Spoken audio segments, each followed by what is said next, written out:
kena banyak baca Quran. Ambil Quran baca, jangan berhenti. Baca. Ya, jangan berhenti tu maknanya jangan berhenti dalam tempoh yang singkat. Beban kita tanggung tu dahsyat. Macam saya pernah sebut, saya pernah kongsi pada tuan-tuan. Ada pernah saya dah hadapi satu perkara. Saya baca satu juzuk.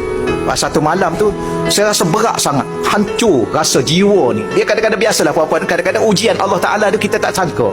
Maka saya baca satu juzuk, tak jadi. Ya, ni masalah hati kan. Baca juzuk kedua, tak okey lagi. Saya baca juzuk ketiga, tak okey lagi. Saya baca juzuk keempat, tak okey lagi. Saya baca juzuk kelima, baru dia rasa reda sikit. Rasa reda, rasa lapang, rasa luas. Saya teruskan sikit lagi. Baca lagi, saya baca sampai ke tujuh. Tujuh tu dia macam perasaan tu dia angkat. Angkat. Rasa lapang. Tapi kita menangis juga.